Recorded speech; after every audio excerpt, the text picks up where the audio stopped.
KUAM News Headlines is presented by Calvo's Insurance, serving Guam for 80 years. Matson and the Adahi Tanu program. Cars Plus, visit today during our spring sales event. IP&E, fueling excellence. McDonald's of Guam, I'm loving it, and King's Restaurant, located in Tamuning and Dededo. Always open, always local.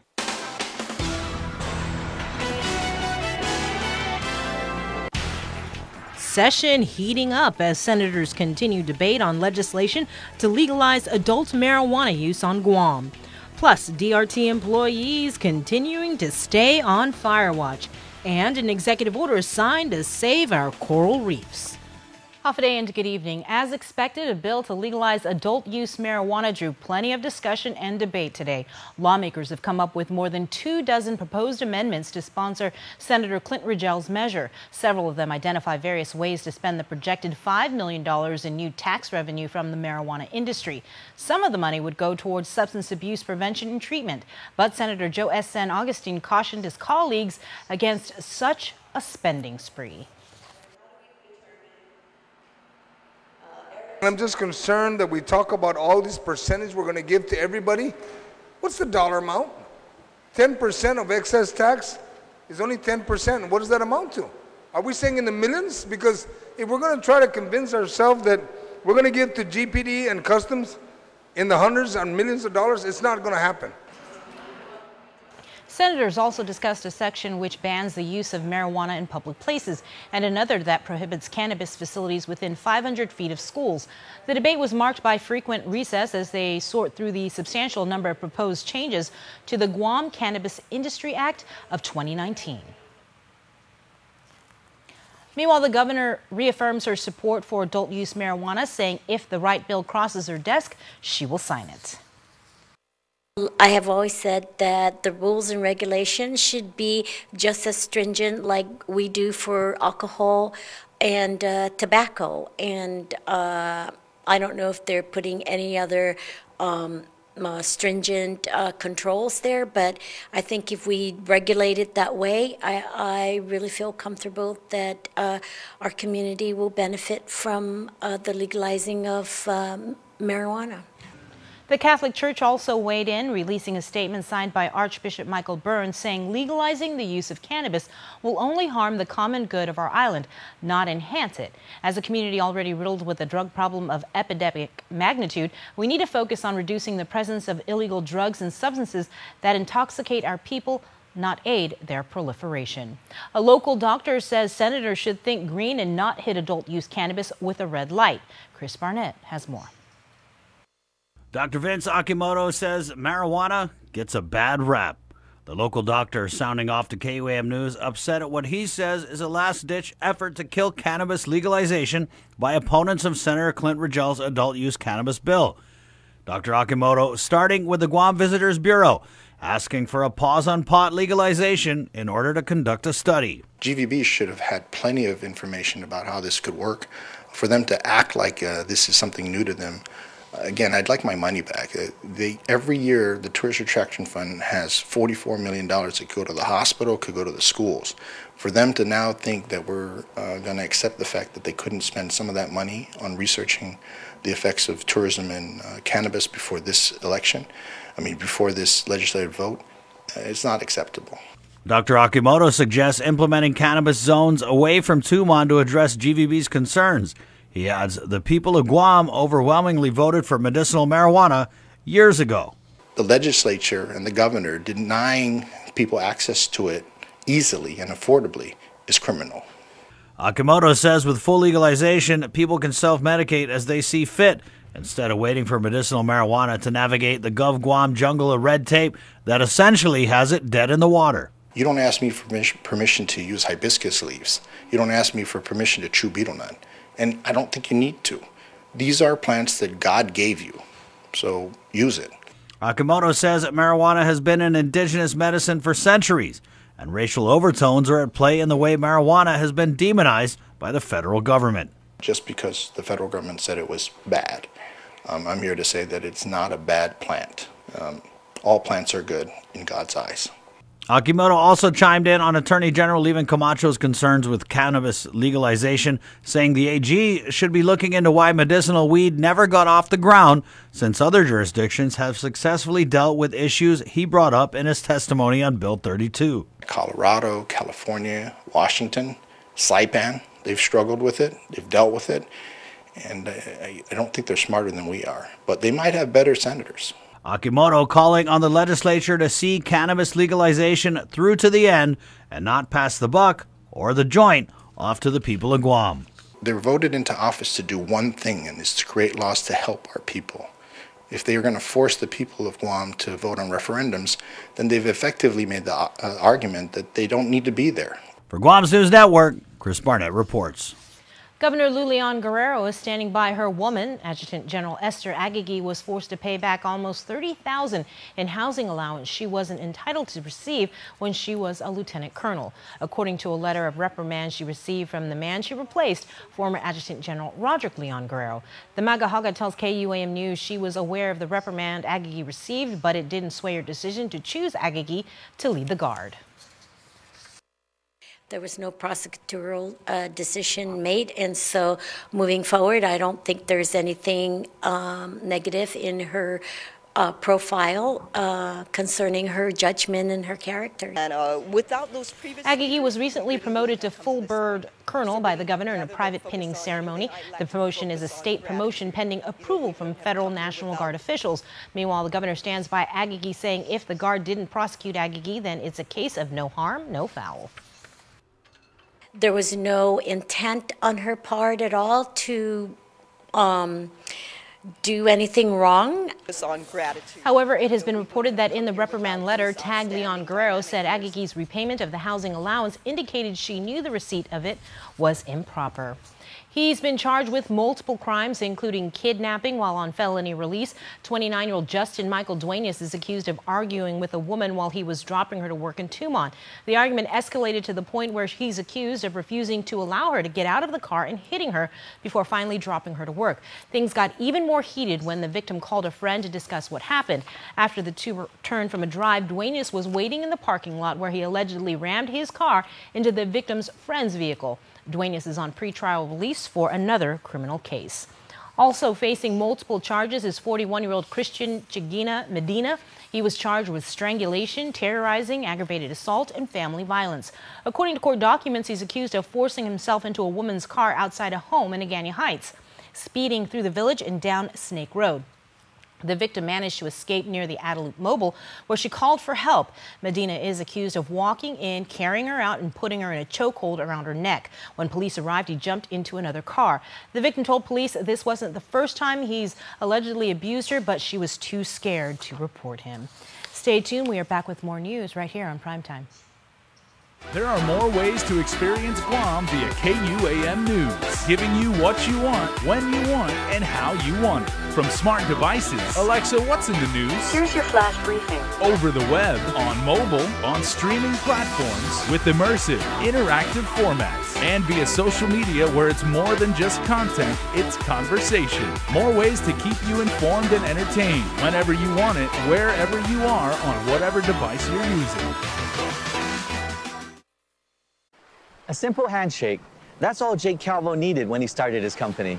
Today, 80 years later, we like to say thank you to all of you who have taken our hand in trust. Thank you to the dreamers. Thank you to the realists. Thank you to the family-oriented. Thank you to the entrepreneurial. Thank you to those climbing the corporate ladder. And to the ones starting a new life together. Thank you to the traditionalists and the edgy. To the young at heart and the old souls. Thank you to the daring, to the protective, to the practical. Thank you to the hopeful. To all of you from all of us, our deepest, happiest, and infinite thanks. 80 years here for you. 80 years thanks to you. Calvo's Insurance, a legacy of trust. The next generation Galaxy has arrived. See it and believe it. The Infinity O display is the most innovative Galaxy screen yet. Capture the wider world. Take stunning photos with a 123-degree field of vision. Use your phone to charge other wireless charging devices. Don't just stand out, stand apart.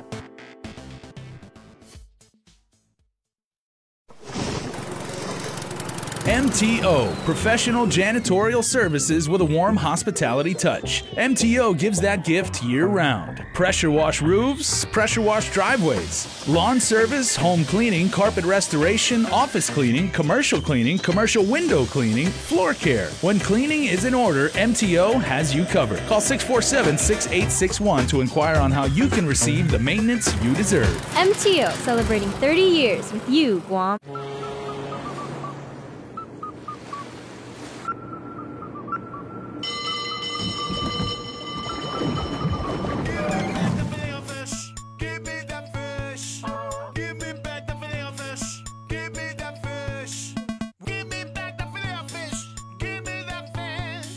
Try a double Filet-O-Fish sandwich for double the flavor, just in time for Lent. For a limited time, served after 10:30 a.m. Welcome back. Reventax employees are still juggling their regular jobs with fire watch duties as the fire alarm system at Reventax is still down. As reported on KUAM News, Reventax employees take turns conducting fire watch duties every half hour at the agency's Barragata Heights location. Guam Fire Chief Dan Stone says the building's landlord, who charges a reported $130,000 a month in rent to Reventax, is slowly working toward a solution. The landlord has been making good efforts towards coming into compliance. It's my understanding that they've also retained services of a private contractor. And it is also my understanding that work is currently underway to try and get the alarm system up and running, not to be confused with the fire suppression system. That is going to take a little bit more time, as some of the parts that are required for the fire suppression system has to be ordered from off island and shipped. But as far as the alarm system is concerned, they're already making active progress towards getting that repaired and up to standard. The Guam Police Department continues its investigation into a misplaced Guam Fire Department training device that sparked an hours-long bomb threat response in Agate. The device, which looks like a cell phone with a C4 explosive attached to it, was discovered sitting on top of a trash can at the Agate Marina. GFD called in the threat, and the response saw roads close as both federal and local agencies descended, with the Navy's EOD robot eventually securing the device. While GFD is currently reviewing and updating its standard operating procedures since the training device, which had been used in a gag skit and wasn't properly secured after the event, GPD tells KUAM it should be wrapping up its investigation, as they are now closing some aspects of their investigation. It remains to be seen if any disciplinary actions or reprimands will be issued in the aftermath of the findings. The airport welcomed its two newest board members. Donald Weekly and Zenon Bellinger were sworn in Monday morning by the governor. A third nomination of Dan Tidinko was not reported out by Oversight Chair Senator Talina Nelson after objections by Senator Mary Torres. She was the port general manager when Tidinko was board chairman, when 7 port employees were fired for their roles in an alleged illegal workman's comp claim. Airport Executive Manager Tom Addis says other nominations are expected.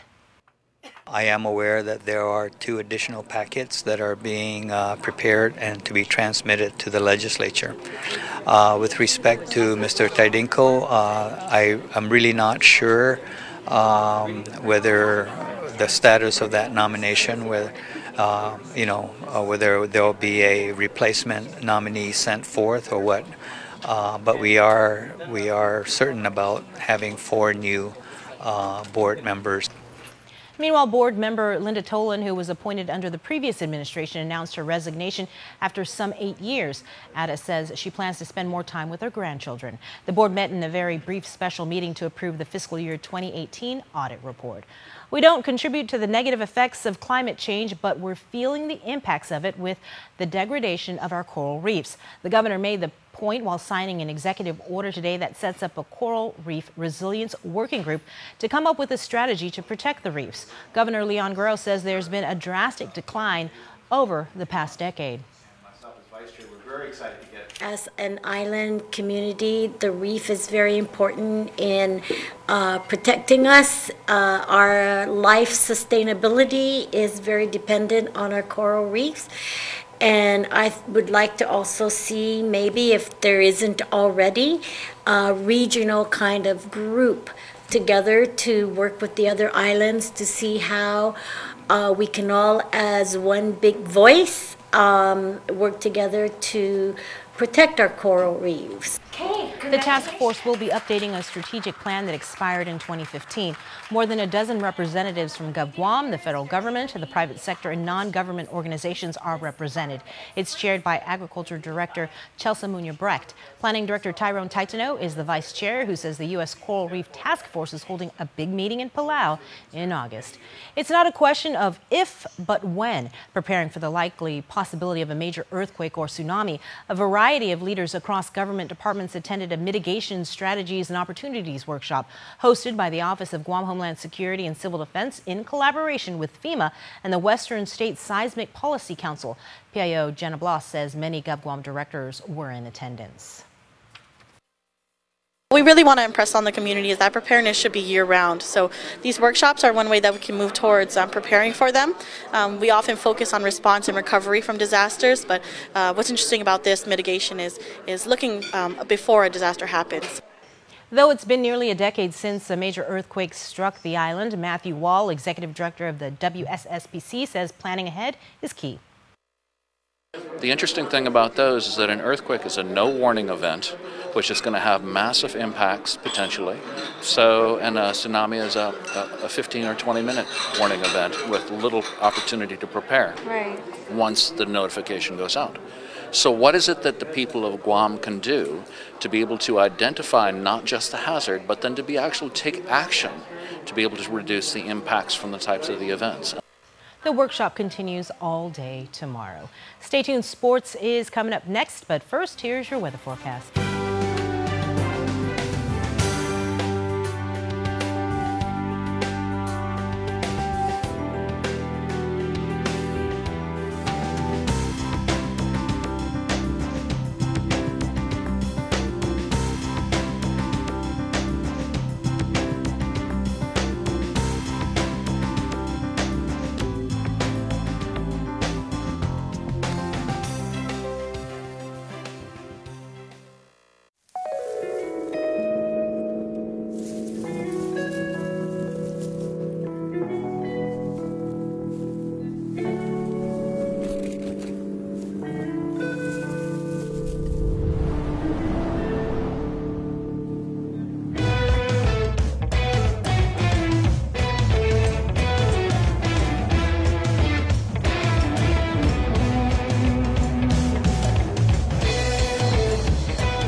What's that? An Alpha Insurance customer needs a claim settled immediately? I'm on it. Agent Alpha. In the event of an accident, theft, or breakdown, each of our Alpha Insure agents are trained to go above and beyond. This is my stop. There she is. Target acquired. Agent Alpha. Yes! Looking for a great deal on a new Chrysler, Dodge, Jeep, or Ram? Then get to Cars Plus in Mighty now for our spring sales event. Like a new Jeep Compass Sport, $166 per paycheck. Or a new Chrysler Pacifica LX, $220 per paycheck. Or save $8,500 on a new Ram 1500. How about a new Jeep Wrangler Sport? Only $274 per paycheck. Low 1.99% financing is available on approved credit. Save thousands during our spring sales event going on now at Cars Plus in Mighty. Cars Plus, driven by you.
Wondering how they harness a rattlesnake's bite to create Taco Bell's new rattlesnake fries?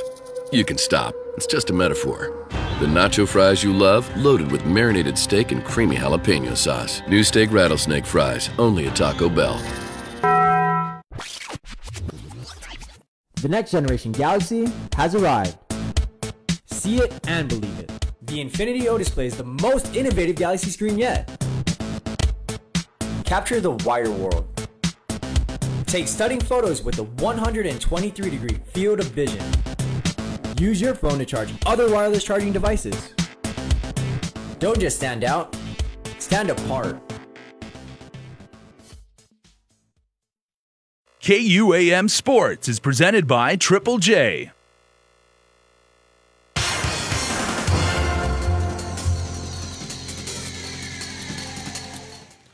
What's up, Guam? Dave Delgado here for KUAM Sports. Thanks for watching. We get the show started tonight with championship rugby between the Father Duenas Friars and GW Geckos. Check it out.